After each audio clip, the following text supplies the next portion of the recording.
Être une femme en voyage, oui, je pense que c'est différent. En tout cas, lorsque j'en discute avec mes homologues masculins, il y a des choses, on vit des choses différentes. Pour le meilleur comme pour le pire, c'est différent, hein, bien sûr. En fait, pendant que j'étais en voyage, ça a beaucoup frappé les gens que je sois une femme seule. Donc, un certain nombre de personnes étaient inquiets pour moi. Ce qui était compliqué à gérer. Parce que dès le moment où tout le monde te dit il ne faut pas que tu voyages seule, c'est dangereux, tu n'as pas peur, forcément tu viens à te dire est-ce que je suis supposée avoir peur? Et puis c'est les locaux, ils sont supposés connaître leur pays quand même. Et en même temps, dans tous les pays, on va te dire que c'est dangereux. Alors, est-ce qu'on cesse de voyager? Partir en se disant qu'on n'aura pas un seul souci, c'est une forme d'innocence qui permet aussi de partir, mais qui de fait à un certain moment peut être dangereuse. Faut savoir que des soucis, on en a d'autant plus à un moment donné qu'on est fatigué, physiquement, psychiquement. C'est rare dans la vie de marcher, mettons, 4 mois d'affilée. Donc comme c'est une expérience qu'on n'a jamais fait de sa vie, on ne peut pas savoir dans quel état ça nous place à un moment donné. Or, la fatigue fait arriver des soucis, alors qui peuvent être de différents ordres, hein, qui peuvent être liés aux éléments naturels, parce qu'on a eu une mauvaise évaluation de la chose. Et souvent, en tout cas, ceux qui nous frappent peut-être le plus dans un voyage, comme j'ai pu en faire un, qui est un voyage de rencontre, c'est le moment où on fait la mauvaise rencontre. Il y en a souvent peu, sauf si on va dans des régions du monde où c'est la guerre, hein, bien sûr. Il y en a souvent peu. Le problème, c'est qu'il suffit qu'on en ait une qui tourne mal pour que le voyage s'arrête. Et ça, c'est mineur par rapport aux réelles conséquences. C'est-à-dire que nous, quelque part, on s'arrête aussi. En l'occurrence, en tant que femme, j'ai été obligée de composer avec une minorité d'hommes qui a été malveillants vis-à-vis de moi. C'est important de le dire parce que quelque part, il y a plus en plus de femmes, de jeunes filles ou de personnes plus âgées qui ont envie de partir de manière similaire, à pied, sur du voyage au long cours. Je reçois de plus en plus de courriels, de lettres qui me demandent des conseils.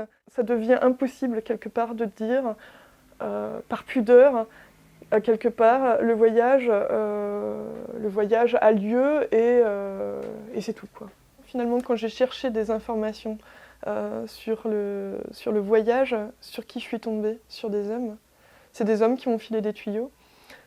Et ces tuyaux étaient toujours bienvenus, mais avaient du mal à prendre en considération la problématique d'être dans l'autre sexe.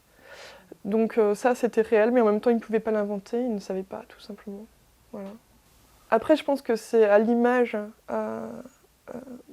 de l'absence de mixité qu'il peut y avoir dans le voyage. À l'heure actuelle, les voyageurs au long cours sont essentiellement des hommes. En tout cas, sur la marche, c'est certain. Finalement, c'est très difficile d'exprimer ce dont on peut avoir besoin, finalement, lorsqu'on est en marche de cette manière. On est vraiment dans quelque chose où on apprend sur le terrain.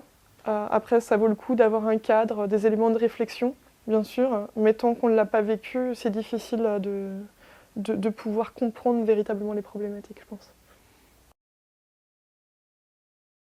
Ce bon sens dont on parle, on a l'impression de l'avoir. On se dit, mais oui, bien sûr que je ne marcherai pas de nuit. Bien sûr que si je vois quelqu'un qui a l'air malveillant, je vais m'éloigner. Le problème, c'est qu'à l'épreuve du réel, le bon sens parfois disparaît de manière curieuse.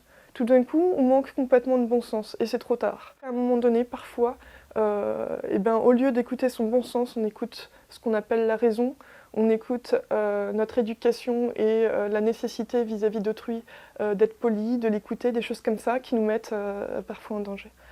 Ce qui va être intéressant quand on est une femme en voyage, c'est que cette vulnérabilité-là, elle émeut les gens. Donc plus facilement on rentre dans les familles, plus facilement on rentre dans l'intimité des gens qu'on rencontre, parce qu'ils ont une confiance plus grande, parce qu'on est à leurs yeux non seulement inoffensif, mais en plus on est des personnes qu'il faut aider, un peu comme on aiderait un enfant. Les pères souvent voient aussi leurs filles, les mères aussi. Il y a vraiment une volonté d'aider. Le côté sombre de la chose, c'est qu'étant plus vulnérable forcément, on est aussi des personnes qui semblent plus faciles de venir agresser, et de fait c'est vrai. Bon, il y en a beaucoup et c'est vraiment pas exhaustif ce que je vais dire en fait. Il faudrait faire une base de données avec plein de choses dedans. Lorsqu'on part en voyage, on est pris dans un phénomène, souvent, en tout cas ça a été mon cas, de souhaiter devenir caméléon dans la culture du peuple que je rencontrais. Ça voulait dire que quelque part, j'avais pas tant envie de prendre conscience de mon originalité dans ce contexte.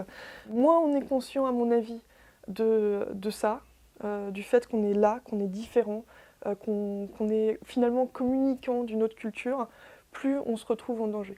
Sur 80% de la planète, si ce n'est plus, il est considéré comme normal qu'une femme soit mariée, qu'elle ait des enfants et qu'elle soit à la maison. Et ça, c'est 80% de la planète. Si ce n'est pas le cas, ça veut dire que les gens font un gros effort pour imaginer que ce soit possiblement différent et que ce ne soit pas mauvais. C'est un effort qu'on demande à l'autre à ce sujet-là. C'est une étrangeté pour lui et c'est une difficulté pour lui de ne pas émettre de jugement de valeur.